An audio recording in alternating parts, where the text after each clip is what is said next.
ونصلي ونسلم على رسوله الكريم أما بعد فأعوذ بالله من الشيطان الرجيم بسم الله الرحمن الرحيم وقالت اليهود ليست النصارى على شيء وقالت النصارى ليست اليهود على شيء وهم يتلون الكتاب كذلك قال الذين لا يعلمون مثل قولهم فالله يحكم بينهم يوم القيامة فيما كانوا فيه يختلفون صدق الله مولانا العظيم اللهم صل على سيدنا ومولانا محمد وعلى آل سيدنا ومولانا محمد وبارك وسلم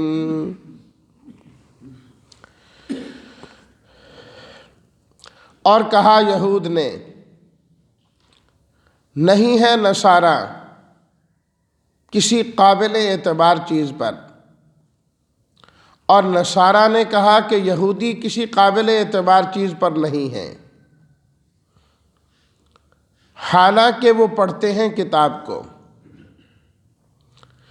اسی طرح کہا ان لوگوں نے جو نہیں جانتے ان کے قول کی طرح۔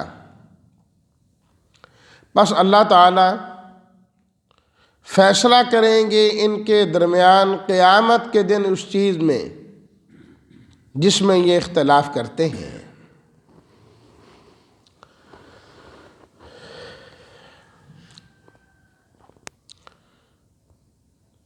اس آیت مبارکہ میں ایک تو نبی کریم صلی اللہ علیہ وسلم کے لیے تسلی کا مضمون ہے کہ آپ علیہ الصلاۃ والتسلیمات کو تسلی دی گئی، اور اس کے ساتھ ساتھ پروردگار عالم نے یہود و نصارہ کی تردید بھی بیان فرمائی۔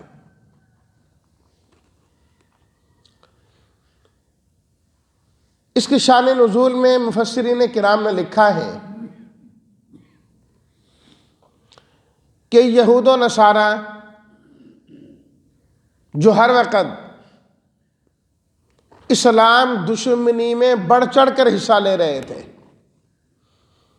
ایک دوسرے سے آگے، کوئی بھی ان میں سے اپنے ہاتھ سے ایسا موقع نہیں جانے دیتا تھا جس میں وہ مسلمانوں کے خلاف کچھ نہ کچھ بول نہ سکتا ہو۔ جب بھی موقع ملا انہوں نے ضرور کچھ نہ کچھ جو ہے نا اسلام کے خلاف کرنے کی یا کہنے کی جسارت ضرور کی ہے۔ اگرچہ اللہ تعالیٰ نے قرآن مجید میں یہ بات واضح فرمائی ہے کہ اسلام کے تو یہ دونوں ہی دشمن ہیں، اس میں سے جو یہودی ہیں وہ عیسائیوں سے بھی بڑے دشمن ہیں۔ لَتَجِدَنَّ أَشَدَّ النَّاسِ عَدَاوَةً لِلَّذِينَ آمَنُوا الْيَهُودَ، ایمان والوں کے ساتھ سب سے زیادہ دشمنی رکھنے والا فرمایا کہ تم یہود کو پاؤ گے۔ اگرچہ ان میں ایک درجہ بندی ہے، لیکن اس چیز میں مشترک تھے کہ اسلام کی مخالفت مل کے کرتے تھے اور ڈٹ کے کرتے تھے۔ ایک مجلس میں یہ دونوں جمع ہو گئے، کچھ یہودی اور کچھ عیسائی، نصارہ جسے اللہ تعالیٰ نے اس آیت میں فرمایا، اور عام طور پر قرآن مجید میں ان کے لیے یہی لفظ استعمال کیا گیا ہے۔ عیسائی تو ہم اس واسطے کہتے ہیں حضرت عیسیٰ کو ماننے والے، قرآن نے ان کے لیے جو لفظ استعمال کیا ہے وہ نصارہ ہے۔ ان کی آپس میں بحث چھڑ گئی کہ ہم میں سے سچا کون ہے اور ہم میں سے جھوٹا کون ہے. جس طرح کہ کل کے درس میں یہ بات آئی کہ ان میں سے ہر ایک اس کا بھی دعوے دار تھا کہ ہم جنتی ہیں. لن يدخل الجنت الا من كان هودا او نصارا. یہودی کہتے تھے یہودی جنت میں جائیں گے، عیسائی کہتے تھے عیسائی جنت میں جائیں گے. اسلام دشمنی میں ایک ہے لیکن آپس میں اختلاف ہے. یہودیوں نے نصارہ کی تردید کرتے ہوئے اتنا غلو اختیار کیا کہ حضرت موسیٰ علیہ الصلاۃ والتسلیمات، حضرت عیسیٰ علیہ الصلاۃ والتسلیمات کی نبوت کا بھی انکار کیا اور انجیل کتاب کا بھی انکار کر دیا. انہوں نے کوئی وہ نبی نہیں تھے، نعوذ باللہ من ذالک. اللہ نے ان کو نبی بنایا ہی کوئی نہیں، اور کوئی کتاب نہیں اتاری، انجیل کوئی کتاب نہیں. یہ انبیاء کی دشمنی تو ان لوگوں کے اندر کوٹ کوٹ کے بھری ہوئی تھی. وَيَقْتُلُونَ النَّبِيِّينَ، ہم پیچھے پڑھ کے آئے ہیں، انبیاء کو قتل تک کر دیتے تھے یہ کمبخت لوگ، اس سے بھی باز نہیں آئے. اب جب یہودیوں نے یہ بات کی تو نصارہ نے بھی تردید میں آ کے اسی طرح کی بات کر دی. کہنے لگے نعوذ باللہ من ذالک، موسیٰ علیہ السلام کوئی اللہ کے نبی نہیں تھے، تورات کوئی کتاب نہیں تھی، اللہ نے نازل ہی کوئی نہیں کی. کہتے ہیں نا کہ زیادہ محبت اور زیادہ عداوت یہ دونوں چیزیں ٹھیک نہیں ہیں. محبت میں غلو ہو جائے تب بھی بات غلط ہے. نبی کریم صلی اللہ علیہ وسلم نے ارشاد فرمایا حبک الشیء یعمی و یسم، کہ انسان جب کسی سے بہت زیادہ محبت کرتا ہے، اس کی چاہت ہوتی ہے، پھر انسان اندھا اور بہرا ہو جاتا ہے، پھر اس کی خامیاں نظر نہیں آتی، خوبیاں ہی نظر آتی ہیں، بلکہ اتنا اندھا ہو جاتا ہے کہ اس کی خامیاں بھی اسے خوبیاں لگنے لگ جاتی ہیں. جو خامیاں ہوتی ہیں وہ خوبیاں نظر آتی ہیں کہ یہ اچھی بات ہے، یہ اچھی بات ہے، حالانکہ بری بات ہوتی. یہی معاملہ عداوت کا اور دشمنی کا ہے کہ جب انسان کسی سے دشمنی پال لیتا ہے، دشمنی رکھ لیتا ہے، پھر یہ نہیں دیکھتا کہ صحیح کیا ہے اور غلط کیا ہے، سچ کیا ہے اور جھوٹ کیا ہے. بس میں نے اس کے ساتھ دشمنی رکھنی ہے تو رکھنی ہے. اس چیز نے ان اہل کتاب کو تباہ و برباد کیا.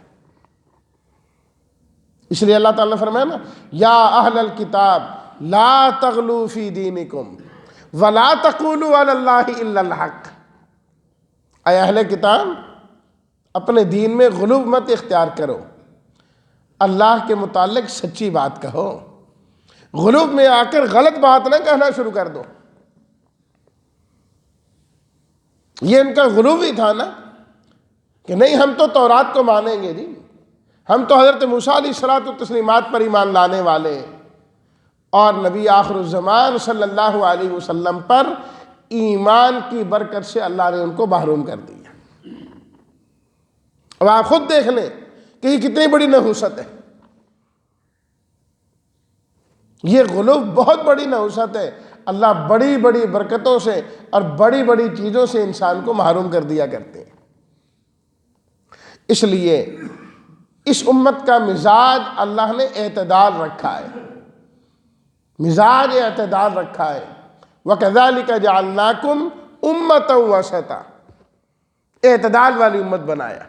اعتدال میں چلیں، افراط تفریط دونوں راستوں سے پاک ہو کر سیدھا سیدھا چلنا ہے. اور میں عرض کرتا رہتا ہوں وہ سیدھا راستہ قرآن والا ہے، وہ سیدھا راستہ نبی والا ہے صلی اللہ علیہ وسلم. اور صحابہ کرام نے وہ دین ہم تک پہنچایا ہے۔ یہ ہے سیدھا سیدھا راستہ۔ تو وہ دونوں آپس کی دشمنی میں یہاں تک بڑھے کہ ایک دوسرے کی تردید کرتے کرتے اللہ کے نبیوں کی تردید کر بیٹھے، وہ حضرت عیسیٰ کی اور یہ حضرت موسیٰ کی علیہم الصلاۃ والتسلیمات۔ اللہ تعالیٰ نے ان کی تردید بیان فرمائی اس آیت میں کہ وَقَالَتِ الْيَهُودُ لَيْسَتِ النَّصَارَىٰ عَلَىٰ شَيْءٍ، یہودیوں نے کہا کہ یہ نصارہ کسی ایسی چیز پر نہیں ہے جو اعتبار والی ہو، اعتماد والی ہو، جو نجات والی ہو اور ان کو نجات ہو جائے، یہ نہیں ہو سکتا۔ وَقَالَتِ النَّصَارَىٰ لَيْسَتِ الْيَهُودُ عَلَىٰ شَيْءٍ، اسی طرح پھر نصارہ نے کہا یہودی یہ بھی کوئی اعتماد والی چیز اور نجات والی چیز پر تو نہیں چل رہے۔ اللہ اکبر۔ تو تسلی کا مضمون اللہ نے اس طرح اس میں بیان فرمایا کہ میرے حبیب آپ پریشان نہ ہو کہ یہ سب آپ کے دشمن ہیں، مسلمانوں کے دشمن ہیں۔ آپ کو اس طرح ہی نظر آتا ہے کہ یہ سب آپ کے دشمن ہیں، حقیقت میں یہ آپس میں بھی دشمن ہیں، یہ آپس میں بھی دشمن ہیں۔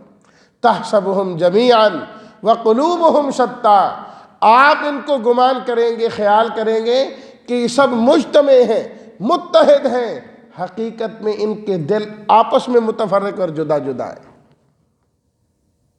اور اسی طرح ہی اللہ تعالیٰ نے ان کو الگ الگ کیا، تفریقیں ڈالی اور اپنی سازشوں میں اللہ نے ان کو ناکام فرما دیا، ناکام فرما دیا اللہ تعالیٰ نے۔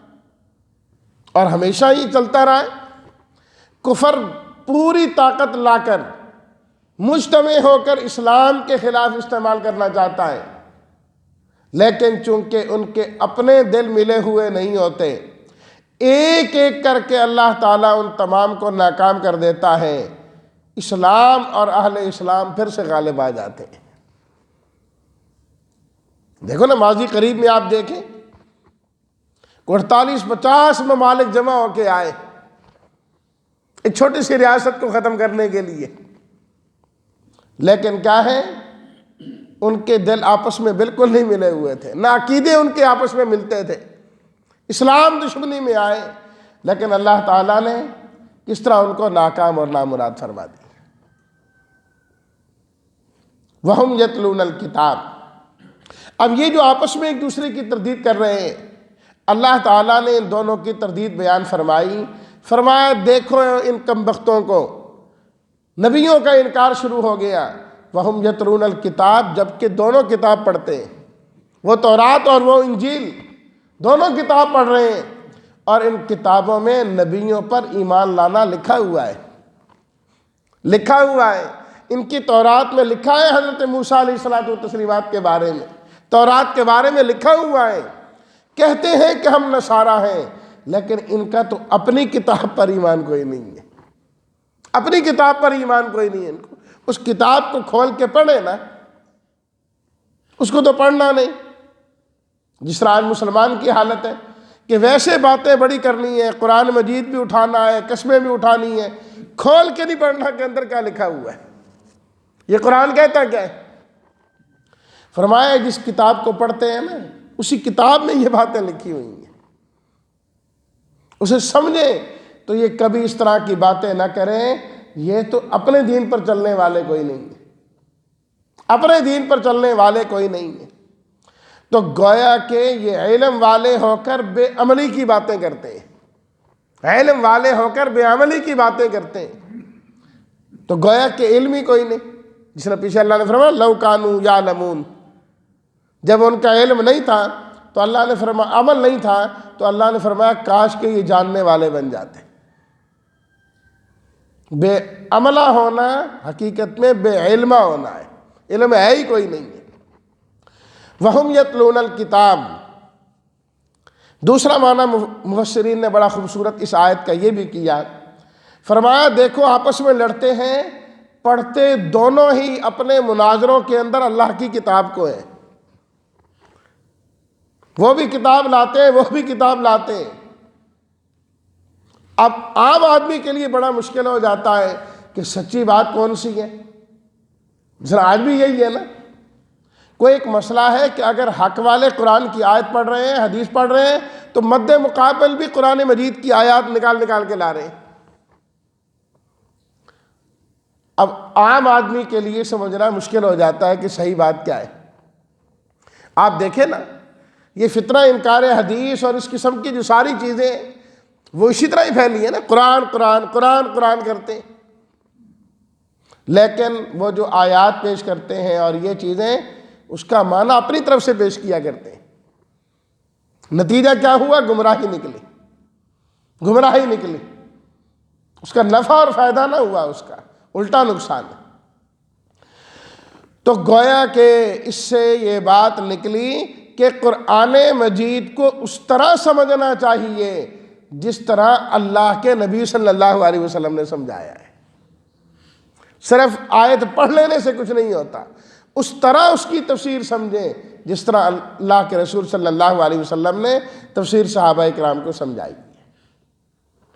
یہ تو بات ہو گئی پڑھے لکھوں کی، کتاب والوں کی۔ اب اس طرح کی باتیں جب مشرکین مکہ دیکھتے جن کے پاس کتاب کوئی نہیں اور ان چیزوں کو جانتے بھی کوئی نہیں، اور قریب زمانے میں ان کے پاس اللہ کے پیغمبر بھی کوئی نہیں آئے، تعلیمات بھی کوئی نہیں، انہوں نے جب دیکھا کہ یہودی اپنے آپ کو اس طرح کہتے ہیں اور برحق کہتے ہیں، تو انہوں نے کہنا شروع کر دیا کہ نہیں، ہم برحق ہیں، ہم بالکل ٹھیک ہیں، ہمارا دین سب سے بہتر ہے۔ کذالک قال الذین لا یعلمون مثل قولی، اسی طرح کی باتیں لا علموں نے کہنا شروع کر دی کہ ہم نجات والے، ہم کامیابی والے، ہم جنت والے، باقی سارے غلط ہیں، ہم جو کر رہے ہیں بالکل صحیح کر رہے ہیں۔ اگر یہ کتاب والے بخشے گئے، فلاں چلے گئے تو ہمارا کام بھی ہو جائے گا، ہم بھی ٹھیک جا رہے ہیں۔ جاہلوں کو، ان پڑھوں کو شیطان اسی طرح کی پٹی پڑھاتا ہے۔ وہ تو پڑھے لکھوں کی بات تھی نا جو پہلا حصہ ہے۔ ان پڑھ جو نہیں جانتے ان کو سمجھایا جائے اور دین کی طرف اور نہ بھائی یہ مولوی بخشے گے، ایسی بھی بخشے جاؤں گے۔ یعنی کیا مطلب؟ جو جاننے والے ہیں وہ ٹھیک نہیں ہیں۔ یاد رکھیے، اگر وہ نہیں ٹھیک، ان کی پکڑ ہوگی، ان کی پکڑ کی وجہ سے آپ کی گردن نہیں چھوٹے گی۔ یہ کہنا کہ فلانا مجرم پکڑا ہوا ہے تو ہم نے جرم کر لیا تو کیا ہے، تو کیا آپ چھوٹے رہیں گے؟ نا، جرم تو آپ پر بھی ثابت ہو جائے گا۔ دوسرے کے جرم کو میں اپنے عمل کی جواز کی دلیل نہیں بنا سکتا کہ میرا یہ عمل جائز ہے، ٹھیک ہے، درست ہے، بالکل نہیں۔